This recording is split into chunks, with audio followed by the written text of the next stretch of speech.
having book bags that were clear or see-through so that we could, as staff, see what was in their bags. No, no, no. Whatever book bag you have at home, that's the bag you're bringing to school each day. You know, I have to assume that those little JanSport book bags are probably not going to be big enough, that I would a normal size book bag for, because the students will have their tablets, they will have to have a binder. They may have some art supplies for a particular day. They might have a sweatshirt. So you want it to be, you don't want them to be lugging around anything huge, but you want it to have enough room to put all of their things and not tied up against their bodies and killing their backs. We are doing the best we can in mainstreaming what exactly we want kids to have every day in terms of their supplies. And that was a question that came in as well about the school supplies. So I'll get to that. Yes, they can have their book bags. They're going to carry them around. They're going to have their book bags at lunch. They're going to have their book bags all day with them. It's going to go under their feet. It's going to go on the back of their chairs. It's not going to sit on their desk. So that has to be, they will figure that out quite easily. There's no way they can put their book bag on their desk while all their stuff is on them. They're not going to sit with them on their laps and work over them. That would be silly too. So the book bag would have to go somewhere on the back of their chair or under. And again, every teacher will have, some type of classroom management system going on if they're going to tell their kids where they want them to keep their book bags. It will be close to them. It won't be like I'm leaving them in front of the classroom where everybody's book bags are on top of each other. In terms of our school supplies, while we were just talking about that, I want to talk about the art supplies first because this is the big one. Students who are taking art, so we have art in 6th grade, 7th grade, and in 8th grade, we have studio art. Students who are taking art will now have to purchase their own individual supplies. We did just get that list of supplies in that students will need, so I will send that out and I will put it and update it on the website next to our new and improved supply list that I posted a couple weeks ago. But the reason being is that, again, we can't be sharing supplies in the classrooms. And, not to give too much information, but in our, I'm muting everybody again. Okay. Here we go. But, in art, when they're holding pencils and they're tight and they have those big erasers, their hands are dirty, they're sweaty. We just want to stay away from all of that happening in the art room and in any of the rooms where they might share supplies. So the art teachers, both throughout the district in terms of North and us, and then studio art also at the high school, the supplies are all the same no matter where you are. So I will post up and get that fresh new supply list out to you. I also, for the summer mailing, have started the summer mailing. I also included the updated supply list with on the back the actual updated art supply list also. So you will get that in your summer mailing as well. In terms of other supplies, the question was asked of any talk of us being required to have additional supplies such as gloves or masks or wipes. And also, what kind of supplies am I needing do I need to have a calculator? Do I need to have textbooks? Or are we buying our own textbooks? So I certainly think it would be helpful for students to come in with an extra mask. I think that wouldn't hurt. I know that when I have a mask, sometimes it gets gross and yucky and it's hot and I just need to like a fresh one. So that wouldn't hurt for everybody to throw an extra one in your bag. I'm just muting everybody again. Throw an extra one in your bag so that they have them. If students want to come to school and have a set of gloves with them in their book bag or some wipes with them, absolutely. If you guys want to have a set of wipes in your bag for your hands, the kid wants to come in and wipe down, the only thing that we will ask that if you are wiping, really the wipes should just be for your hands. That's what I'm going to say. The wipes should just be for your hands, because if we're wiping down surfaces that other students are using and we don't know what's in those products, we can't have that. So the wipes that your child brings should specifically be just for their hands if they need to wipe their hands down at some point during the day. On that note, we have these very fancy sinks in the building that are portable sinks with fresh water that they spoke about it last night as well, that we will have set up, and we will have those close to where we're eating, but also throughout the building. We have 6 of them, so that it's nice that we have that many, that students can be washing their hands if they need to throughout the day as well, and not just only when they're going to the bathroom and using the bathroom. So we have those. School supplies that are normally distributed to students, such as calculators and textbooks. This is still a little up in the air, to be honest with you. So there are some options that the science department and the math department are looking at in terms of the calculators. There are technologies out there where they can have a graphing calculator downloaded to their tablet. That would eliminate us having to give them a graphing calculator that they have to carry everywhere, that they're going to drop a million times, they're going to lose. So that would be a nice feature if the math department can get that together and we can get those licenses. That would be something that would be very helpful, especially to our kids in algebra. And in our science classes, they'll need calculators as well, but not necessarily the graphing calculators. In terms of textbooks, this is a big question. The departments themselves have to come up with what their curriculum is going to look like and what it is that they're going to expect their children to be able to do every day in class. That being said, textbooks we can send the textbooks home, but we don't necessarily want the textbooks having to be lugged back and forth all day. Normally what happens, especially in our social studies classes, the textbook is sent home, and then there's also a class copy so that when you come into the classroom, you can use the class copy, but you're not lugging around a textbook. We can't have that class copy at this point. We can't have them sharing the paper and the textbooks back and forth. We can't possibly clean them all, and it would destroy the books in the long term anyway. So they're still working out that piece of it, whether they can get a textbook online, whether they can upload some of the material. Are the assignments going to be for homework that you do some reading, and then class will do our discussion about the reading since you'll have textbooks at home? Again, that is up to each department, and I am awaiting their information from them regarding those things. I am also awaiting information regarding the science labs for anybody who has students taking the earth science or living environment where those labs are required, waiting to find out what that lab period would look like for those classes. In other classes such as CSI, even in our other science classes where there are labs that are conducted in class, what does that look like for our kid that's home? Because they're not necessarily performing the same exact lab while they're sitting at home. So there have been suggestions, again, they're suggestions, they're working out those kinks, but as soon as I get the information, I will relay it to you so that you know what to expect for your kid in the science classes, especially with those labs. Okay, any questions? Will remote learners get textbooks? Good question. I'm going to write that down.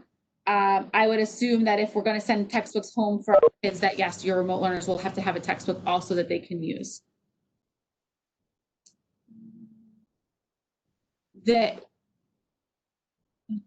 Something about the water coolers. I'm reading the water coolers. The water fountains that we have. So we have the touchless water where you can just put your water bottle under and the water fills up. We will still have access to that, but no, not the water fountains where students are actually drinking and putting their mouth in. No, just for the filling of their bottles, and that's it. Why is this not working? Mrs. Tefley, you said novels. Are you asking, I'm assuming you're asking about our students. Will they be reading? Oh, I hope they're reading. Yes, they'll be reading. I don't know. Again, I don't know what that curriculum looks like for the English department or what their plan is yet. I don't have individual department information for that. But yes, they're going to have to be reading. But we're in a technological age where we have a lot of access to a lot of those novels and those books online, and kids can access them there. So again, that is still to be decided, but I will give you that information as soon as I know. If I only know science, I'll tell you what I know about science when science comes out, but I don't know those specifics. But yes, goodness, I hope they're reading. Can students ask?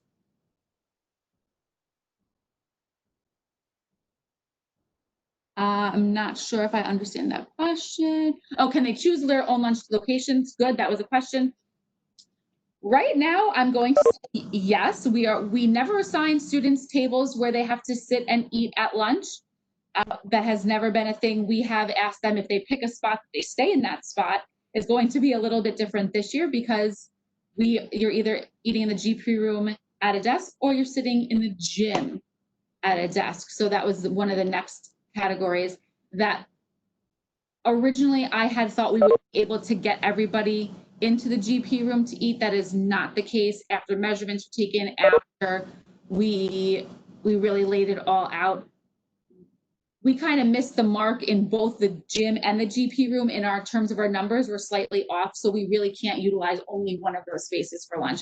So we will use the GP room, and we will utilize the gym as well. Both of them will be set up with individual desks, all facing the same direction, all socially distanced from each other.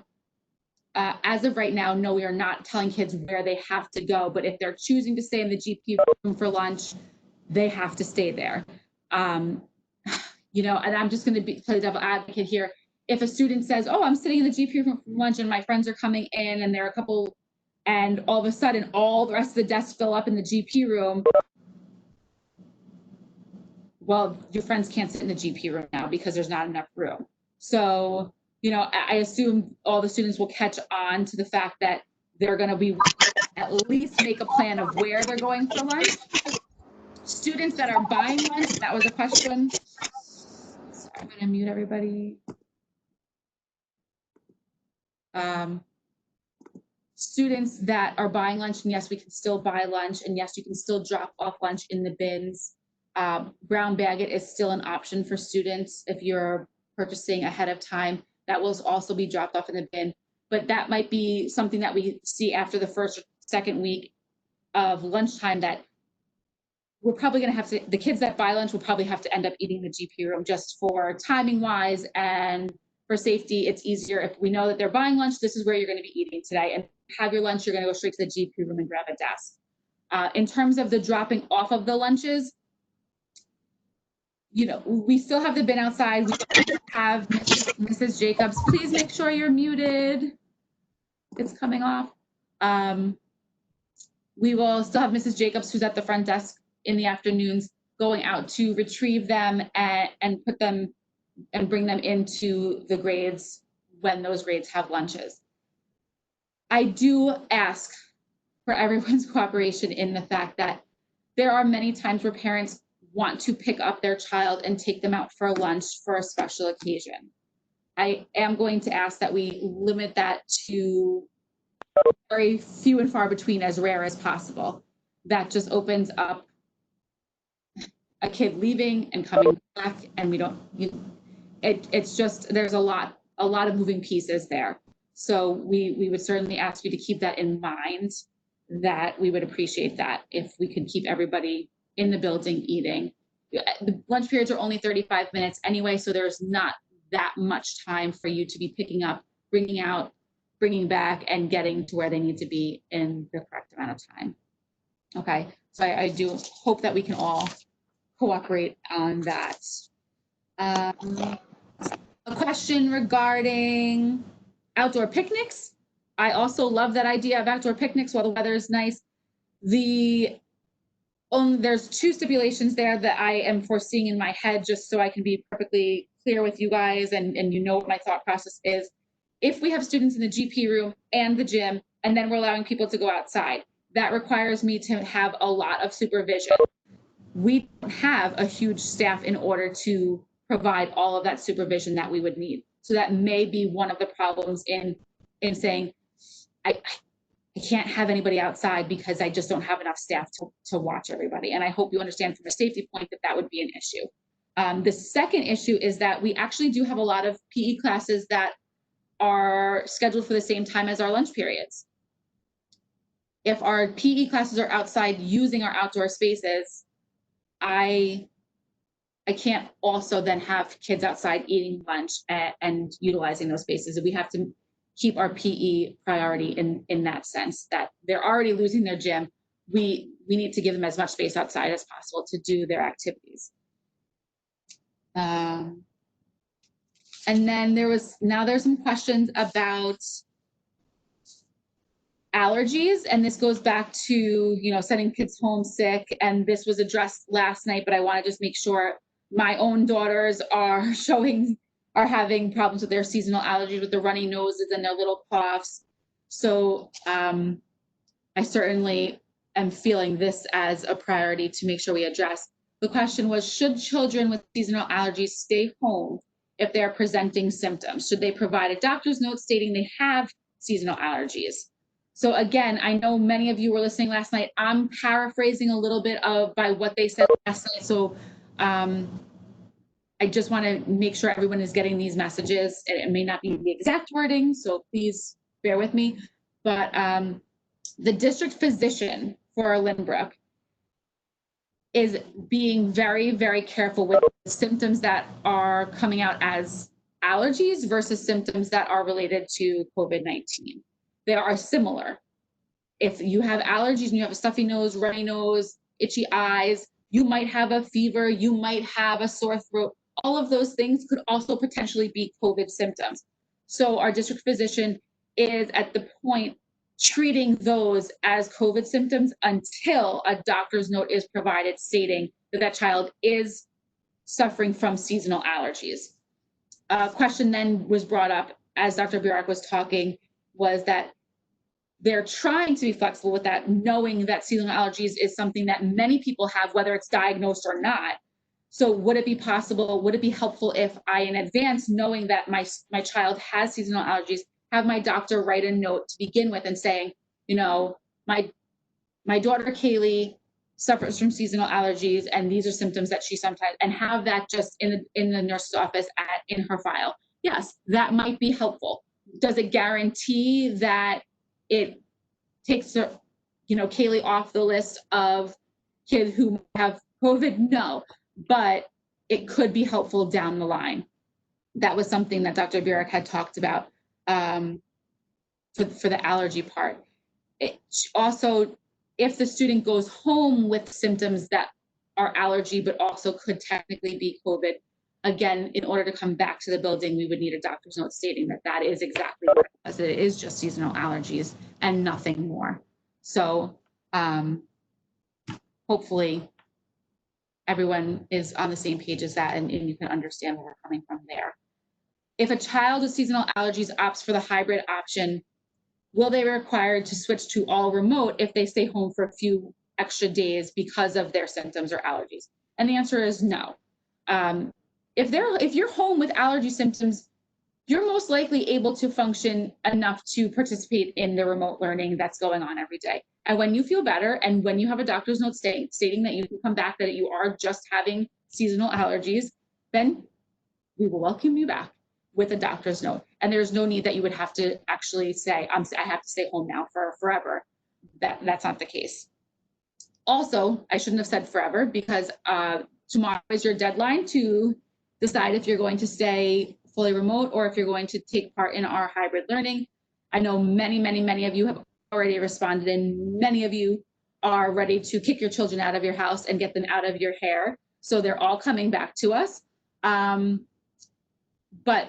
whatever decision you make will be the decision that you would have to stick with for the first marking period as per the district.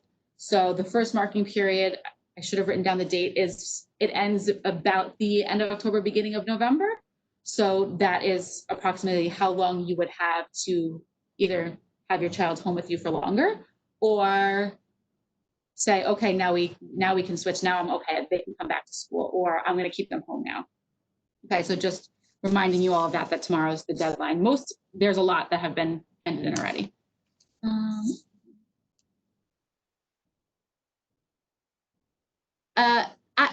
If you start sneezing again the following week, I think we'd be okay. You know, especially if you already got the note that you have seasonal allergies and this is a typical symptom that I think we would be okay with not needing another doctor's note to pull you out of.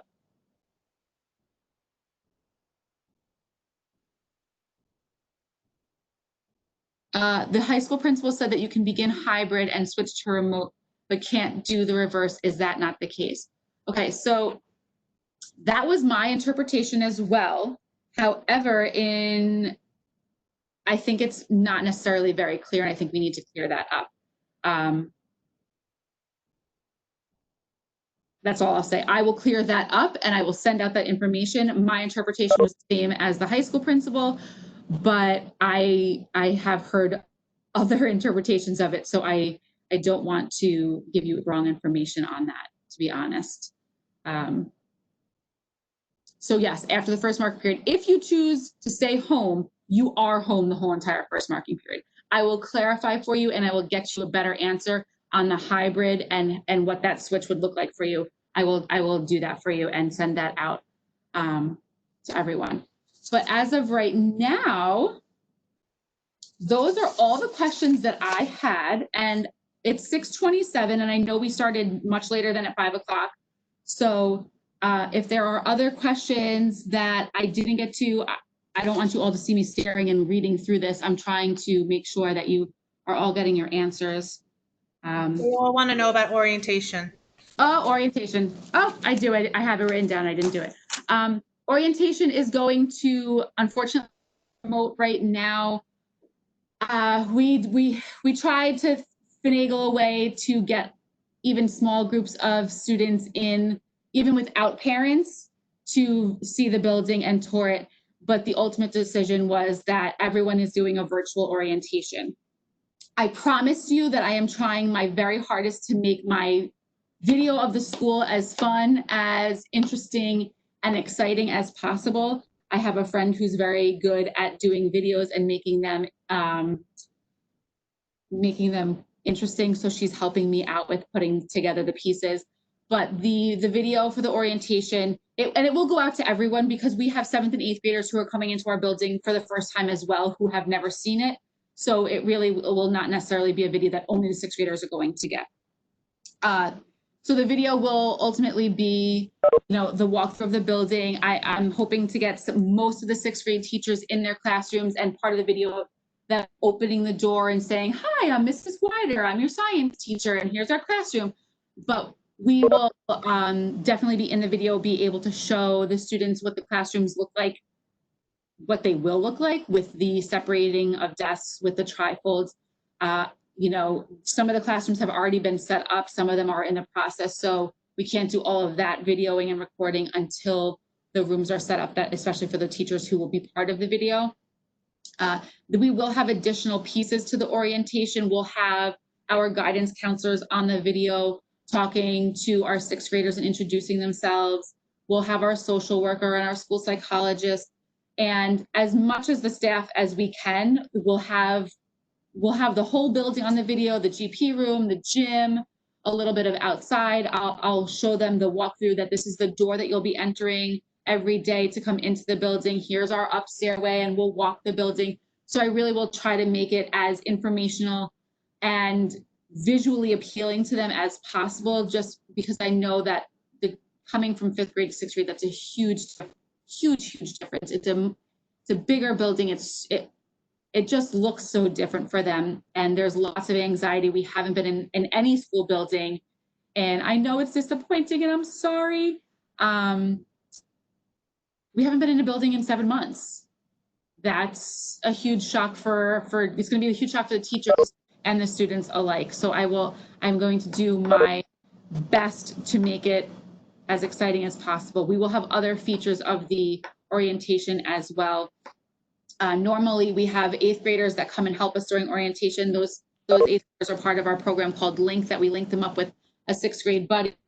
That Link program, we are hoping to keep intact. It will just look a lot differently than it has in other years, but I'm hoping to get a few of our 8th graders in on the video too, to talk about their experience at South, and welcome our 6th graders that way as well. It is going to make the first day overwhelming. I know, and we are going to do our best. It will help that there is less students in the building, and it will not seem like they are being eaten up by larger people that are all over them. So that may be a plus, and maybe a little bit of a blessing that we at least have that part for the 6th graders to come in in a smaller setting in terms of the population in the building. I know all of the concerns about the schedule and the different alphabet, the dividing of the alphabet. It's like well, I understand all of those things. Again, those are district level decisions, and it really, it helps with our scheduling, and we need to make sure that our numbers are safe numbers in each classroom to make sure that we can keep that social distance as best as possible.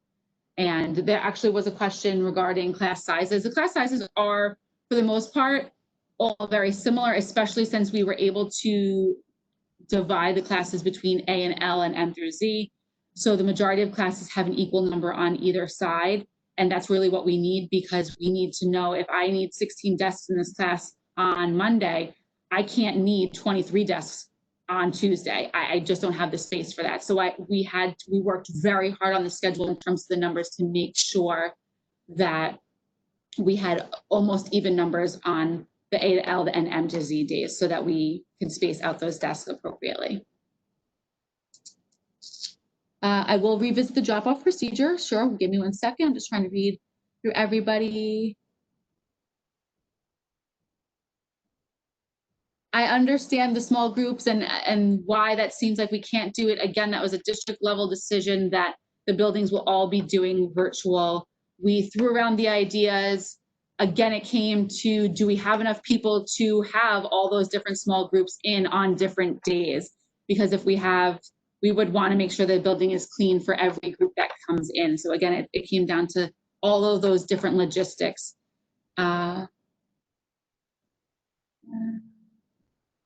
There is no designation for hand washing schedule.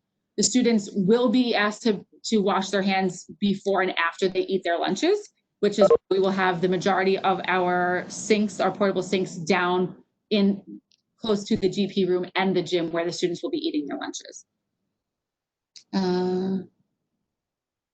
Yes, if anybody needs to email me separately, I definitely go ahead and do that.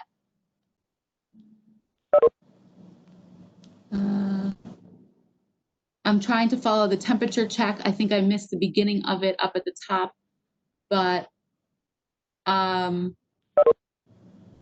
temperature checks will, they will be done for the kids who don't come in with anything filled out. Yes, we will try to do as much as possible in that, but that's how that came down. Right, yes, that's what you heard. You can email me.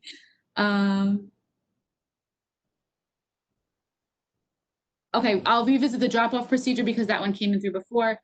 For the drop-off procedure in the morning, we have our time 7:30 to 8 o'clock in the morning.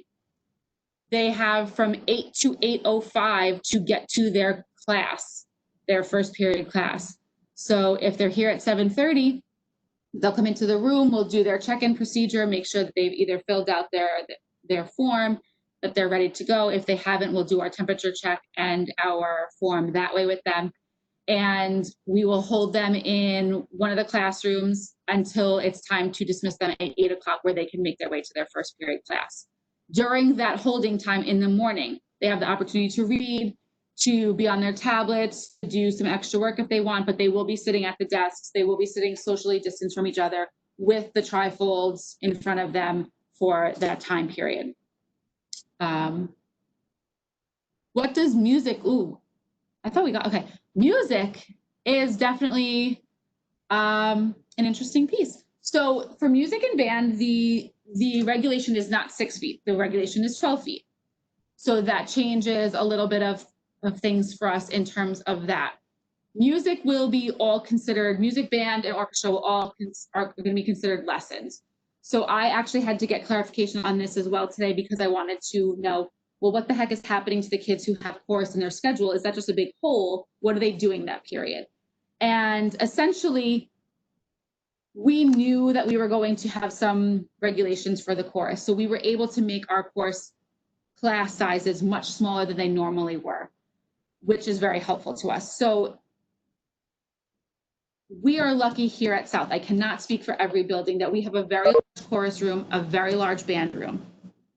that even with that 12 feet designation for students, we do have enough space for the students to actually be able to sing in most of the chorus classes. So they will be able to still sing as a group of their 15 instead of the group of 35 that we would normally have. What they were talking about last night is obviously for the high school, they have groups, they come in together as a whole 9th grade, as a whole 10th grade, and they could have 100 kids in there. That they can't do. We don't have that here. We have smaller classes of, because of the division of classes, we have smaller classes of about 15 to 20 for our chorus and band. Band is even smaller. Our chorus room is really large. We do have the space that we can have students singing along with Miss Pasqua and doing their lessons in that class-like setting, as well as their individual lessons that they might have throughout if they're pulled out of any of their other classes.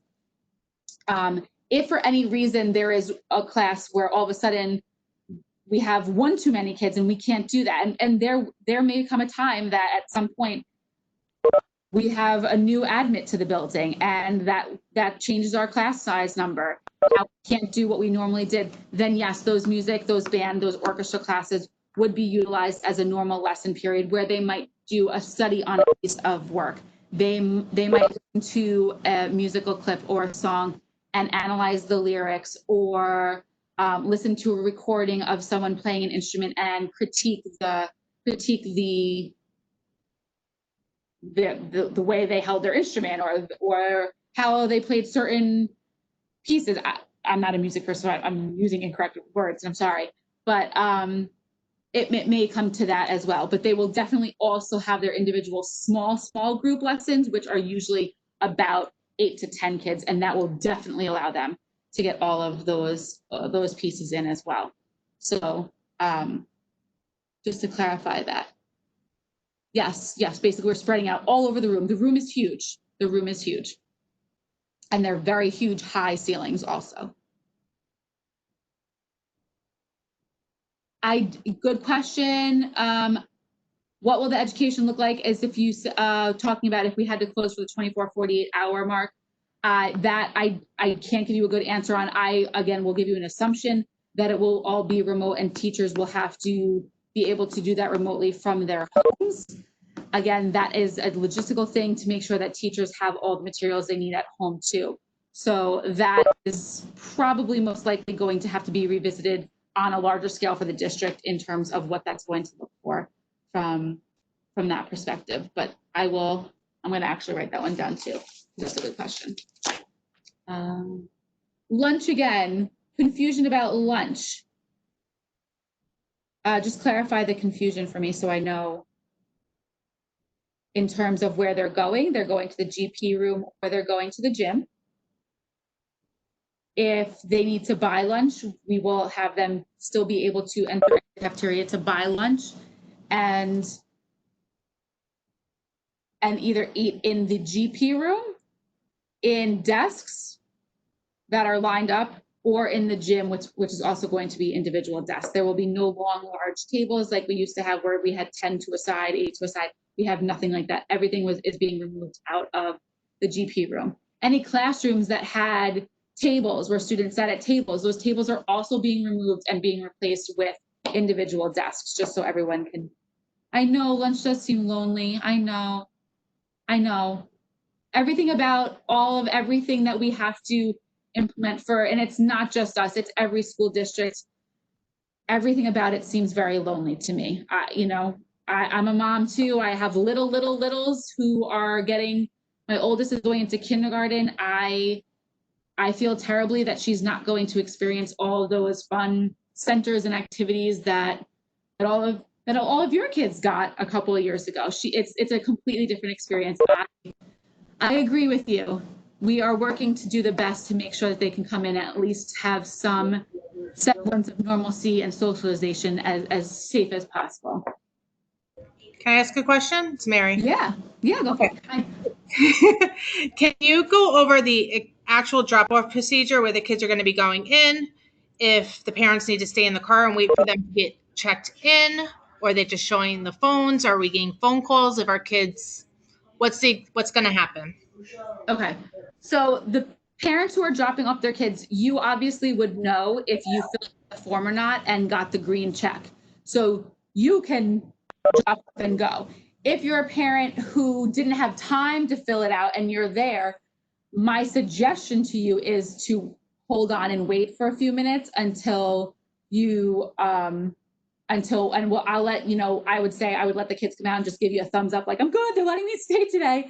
But I would recommend that if you have that opportunity to stay for a few minutes, if you know that you didn't fill it out, or that you would stay, because God forbid we do the temperature check and they have the 100.0 and we have to call you to come get them, and you've already left and you're already on your way to work. I mean, again, that's doable. We can do that, but it's more of a convenience to what for the parent if you can hang on for a few minutes and wait. If you know that you didn't submit the paperwork or do the app, if you know you completed it and everything came out fine and you had the green check and you're good to go, yeah, drop them off and we'll take them in. Does that answer your question? I think so. Let me see. Okay. I got the text. Somebody else's question? Yeah, it's somebody else's question. Okay. So I said, I'll hop in. Okay. Yeah, that was the question. Thank you. Yeah, you're welcome. Anybody else? Yeah, so the kid, if they have the app on their phone or if they have it on the tablet, the kid literally will walk in and just show their green check, their green box, or their tablet with their piece of paper or their printout form saying I completed it.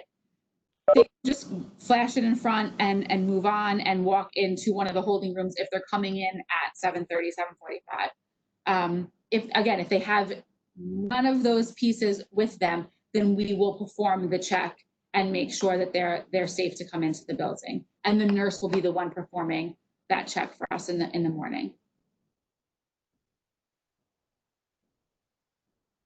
Yes, we don't have a first period. Our first period is period 2.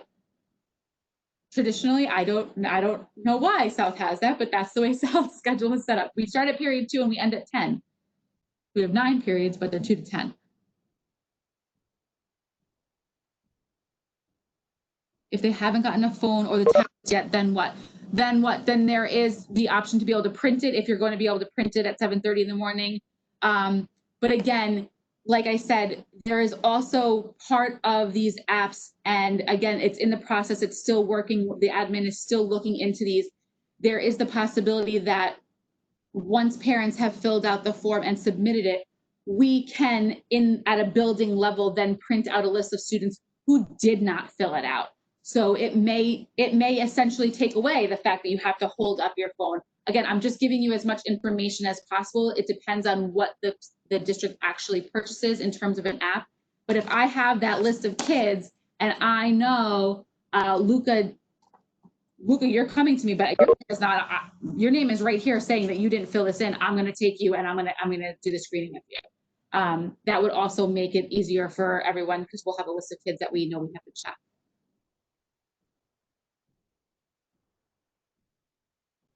Second, okay, so because of the new schedule,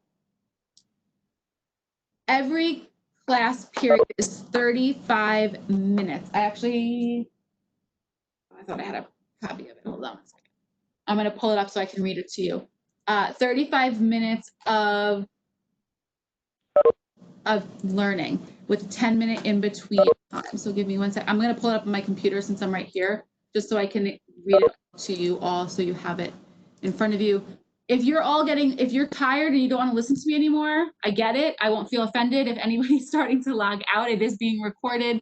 So you can come back and check it. But if you're all listening, I might as well tell you what it is since you're here. Okay, it's loading on my computer. Okay, so from 8 to 8:05, we're allowing the kids the 5 minutes to get to their first period, second period class. Then from 8:05 to 8:45, so that's a 40-minute period. They're allowing for 5 minutes in that period, that first period class. They have 5 minutes for our morning announcement. So it's being built into that period already, which still then leaves that 35 minutes for teaching. Every other period is 35 minutes with a 10-minute passing, except for the last period of the day. The last period of the day, we have an 8-minute passing so that we could allow for 3 minutes inside that period for afternoon announcements. Okay, so that's kind of how the schedule looks. This is also, I also printed it out and I also made copies. It's on, I want to say it's on like orange or bright pink paper, and it will be in your summer mailing as well so that you all have a paper copy of it as well.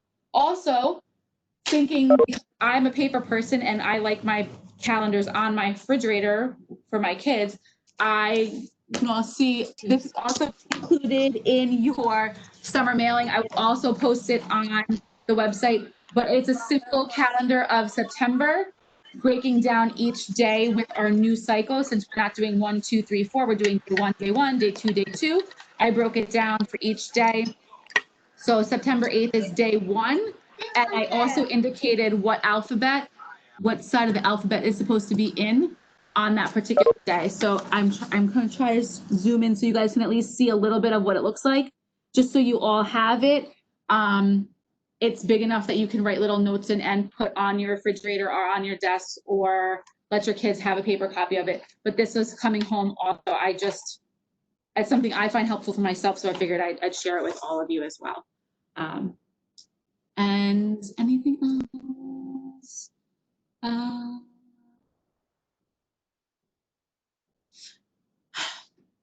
I'm reading all of your comments regarding the times and the changing and basically grouping students together, which is kind of like creating cohorts.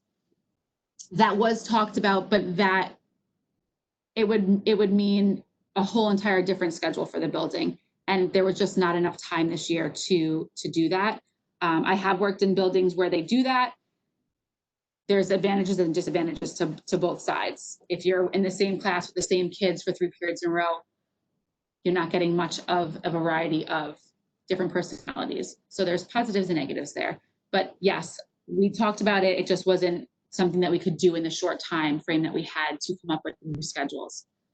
I hope that this has been somewhat informative for all of you who have stayed on with me for over an hour and a half as of right now, and it's late. If there are any questions that I didn't get to, or that you still have, or you go home, you're done tonight, you turn it off and you're sitting there and you're thinking about it, please feel free to email me those questions. I will do the same thing that we did tonight. I'll compile them after a couple of days, and I will send those out with the best answers that I possibly can for you. Again, I hope that I gave you as much as I possibly could, and that I hope that everyone's excited to come back in a couple weeks and get a little bit more of a semblance of our old life back. Any other last minute things? We're good. I can't even see. All right. I'll be around for another couple minutes if anybody wants to stay on and ask anything else. I will be on. Since some of you are still on, if that's okay, I'm going to start answering questions that are still coming in. If you're all good with that, I'll do that. Don't feel obligated to stay. Again, it's being recorded. But I'll give you another 10 minutes till 7, because I know I messed you up in the beginning. The difference between day 1A and day 1B. Yes, good question. So for example, on a day 1 with students A through L, the teacher will be teaching a class, and I'm going to talk about math because that's what I'm more familiar with. And let's say I was teaching 2-step equations on day 1 to my A to L kids. My M through Z kids are getting that same exact lesson because they're home watching me give that lesson. They're getting all the same materials. I'm pushing out whatever worksheets I'm pushing out to my kids in my classroom. I'm also pushing out to my kids at home. Day 1, part 2, or day 1B, as some of you were calling it, my M through Z kids are now in front of me, and my A through L's are home. I am now teaching, I might still be teaching 2-step equations, but I'm not teaching the same lesson. I might now be teaching 2-step equations with multiplication in it instead of division, or multiplication instead of addition. So it would be a similar topic, but it's definitely not the same exact lesson. It's new material. And again, the kids who are sitting in front of me are getting the same material that the kids at home are getting. They're hearing me describe, walk them through the process the same exact way the kids sitting at the desk are. If a kid in my classroom asks me a question, I am going to know that I am repeating their question. Oh, you wanted to know why I added here instead of subtracted? Make sure that my kids on my computer at home have heard that question. Okay, let me explain to you why I did that. Let me show you. So everyone is essentially getting the same exact lesson each day, whether they're home or in the building. But every day should be a different lesson. So no, it's not repeated lessons. There's 180 days of school. There should be essentially 180 different lessons that are taught. We're not cutting the curriculum in half, if that makes sense. Yeah. I'm sorry. That's Yeah, okay. that's what I understood. But what I didn't understand is what would be the difference? Why you have day 1A and day 1B instead of day 1 and day 2?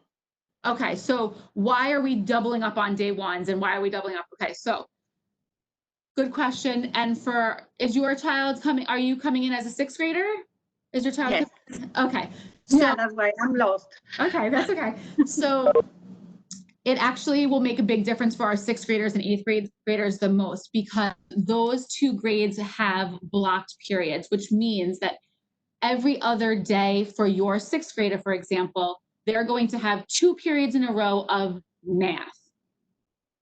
And then the following day, which would technically be a day 2, they would have 2 periods of English instead.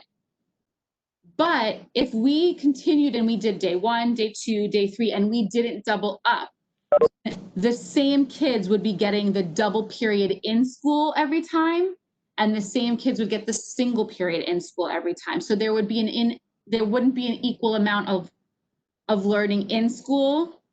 I know it's hard to, especially when you haven't experienced it, I know it's hard to understand.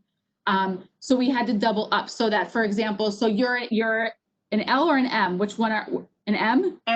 M. So you would be coming in on Wednesday, essentially. If you weren't in on Tuesday and you and your class had math that day with Mr. Randazzo, he taught the class 2 whole periods. He was with them for 2 periods. That's a lot of learning that goes on.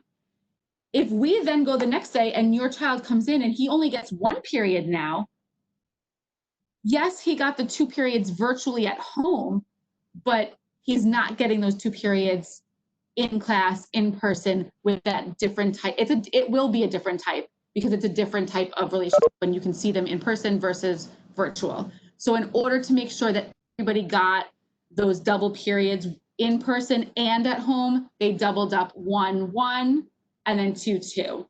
Does that it? I got you. And Okay. that would be the same for the subjects like art, music, that they will have the time to do at the school and as well as online.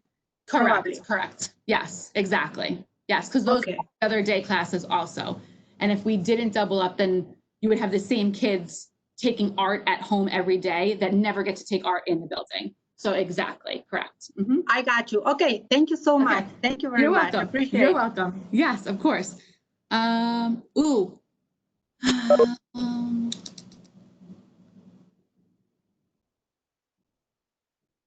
Teacher in charge is Mr. Morazzo. Yay for Mr. Morazzo. We love him. Yes, he's amazing. He's fantastic. We heart him wholly here.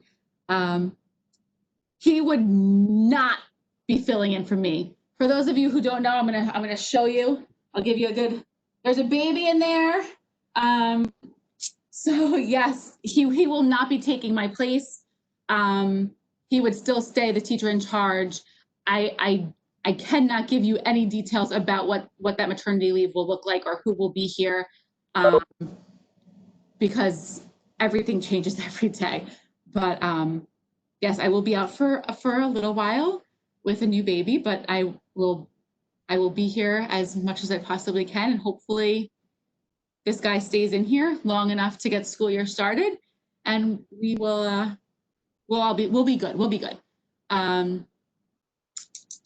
Thank you, thank you, thank you. I have 3 girls at home. This is a boy. Yes. Oh goodness, I know. I see some of your faces like, what the heck? Our children, you're insane. I am. I know. Anything else? Okay, we did talk about PE and the PE masks. Masks when PE is outside, masks don't have to be on. They're not running miles with their masks on. God forbid, that would be awful. Yes, my husband's a happy man. He finally gets another boy in the house. Yes, so, okay. Students with IEPs. There are students who have IEPs that will be eligible to come to school every day for 5 days.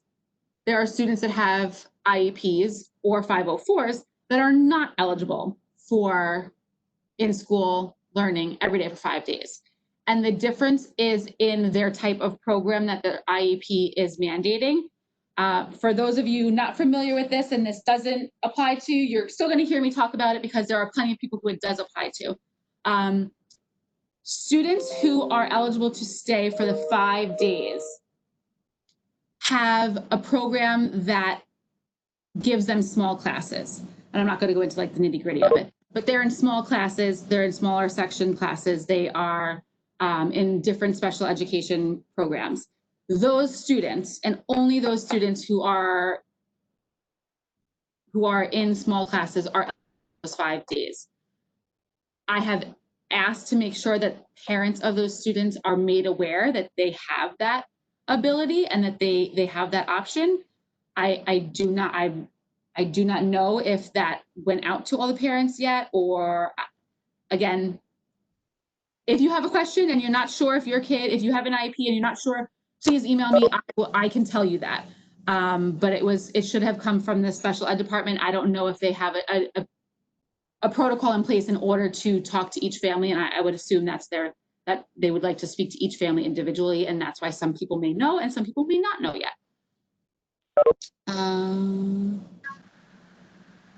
Signed in virtual or school learning, it'll all be through our new online learning, which is Schoology.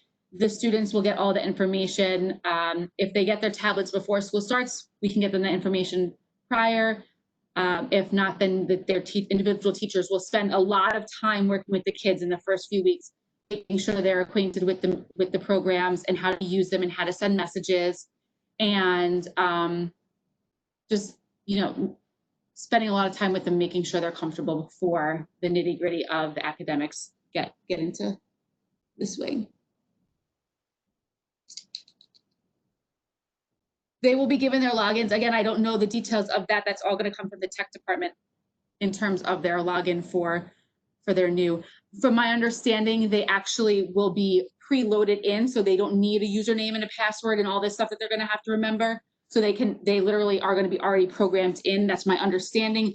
I have not had my turn yet to see the program in use. My turn is next week when I get to go and I get to sit through the couple of hours of that seminar.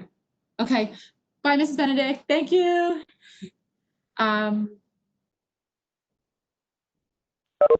Yes, you should reach out to let us know, but I'm hoping that they are telling you that whether or not you are actually eligible or not.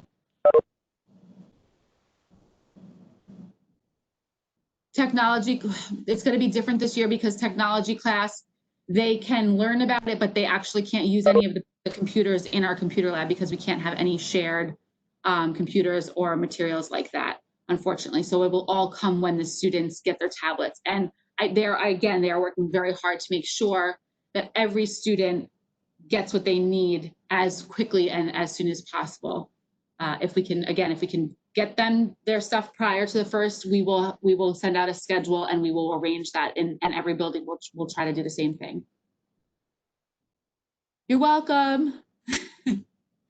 If there's any other questions, again, if you feel like you need to email me, if I didn't clarify, or I said something different from what you were anticipating me saying or have heard, please don't hesitate to ask me to clarify. If I'm telling you something, I will clarify myself and find out the correct if we are giving two different answers. I hope that's not the case, but Okay. All right. It is 7:01. Any other questions, feel free to email me. For those of you who may have been already emailing, just so you know, and I don't know if you can see it on my screen, my first name is Kaitlin. There are a lot of people trying to send me emails and spelling my name incorrectly, C or with a Y. Just double check on the website if you're sending me an email that you're sending it to the correctly spelled name, because some of them are getting lost.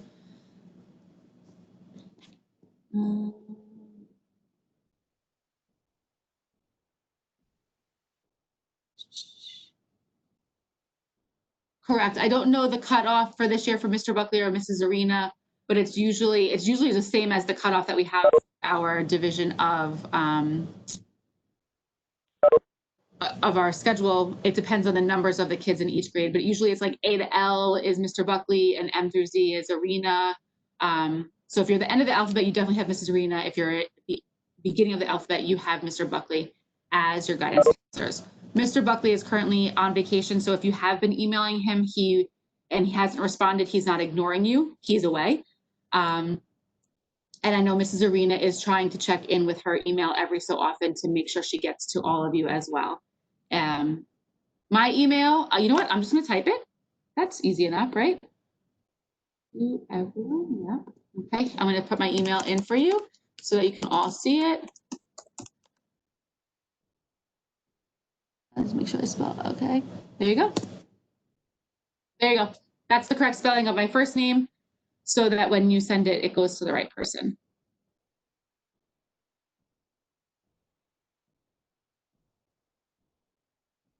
Again, if you're remote the first day, the teacher will still be able to send you a link that you can log in from any device if we don't have the tablets by that time, but we can still get those links out. If the teacher's even using it on the first day. Some teachers might choose to do some just getting to know you lessons and just getting the kids acquainted back with the classrooms and themselves and getting to know the kids. The technology piece of getting everyone on Schoology in the first few days may not be a priority, and I am certainly okay with that being the case for teachers if they want to spend some time just working with the kids and getting to know them and asking questions and having conversations. That is very important, that the kids are comfortable doing that in the classroom also. I know the 6th grade parents are, I know. I promise we'll do our best. We'll take good care of them. Anybody else? I know that part too. I know 5th graders didn't have a proper ending. Our 8th graders didn't have a proper ending. Our seniors, they waited a long time for their nice graduation, but it still wasn't the same. It was a stinky year for that to happen for all of those guys and girls that had any kind of moving up. That the app or anything hasn't been decided yet. So that will be distributed by the district once they actually purchase the app that they're going to go with, and that will be communicated to everyone when we have all that exact information. Again, I hope I gave you some really good concrete answers, and I'm sure that I gave you some really vague answers, because again, that's what I had to go with too. And every day there's a new thing that happens, a new protocol in place, and we're working really hard to make sure that we're doing everything right for your kids to come in. And for us too, the teachers want to be safe in the building as well. But I promise you that every single one of the teachers in this building is dying to be back here with your kids. This is why we do what we do, because we love being here. And they're all pretty amazing people.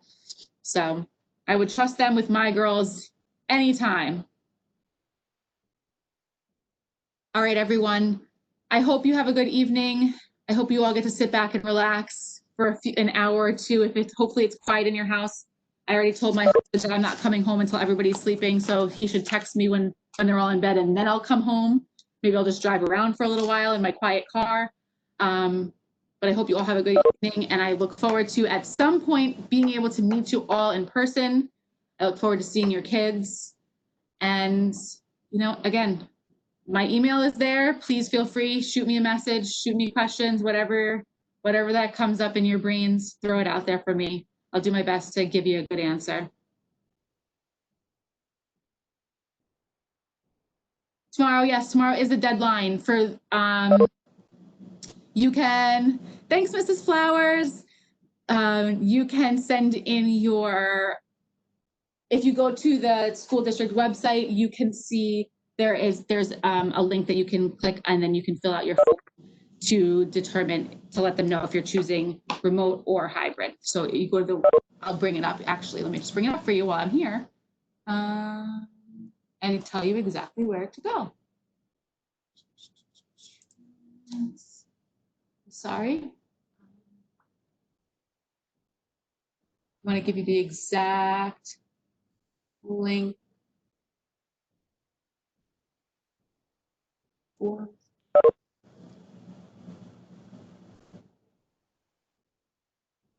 just make sure. No.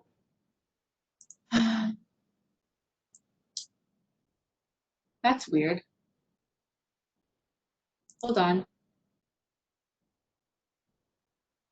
There we go. Okay, so if, for those of you looking for the link to decide whether or not you're coming in remote or not, on the website, when you open up to the Lynn Public Schools home webpage, the scrolling screen that you see in front of you, it will scroll and show you different pictures.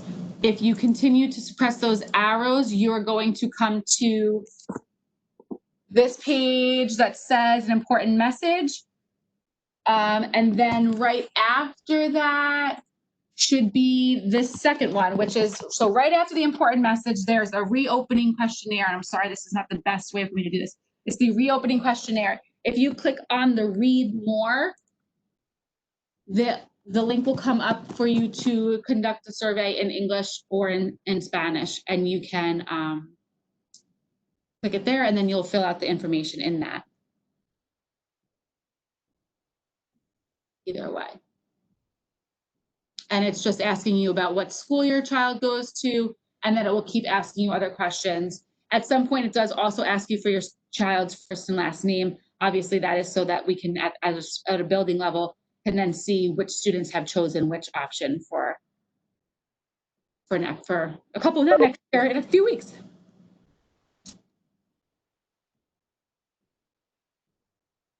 All right, everyone. I hope you have a good night, and we'll see everyone very, very shortly. Have a good night.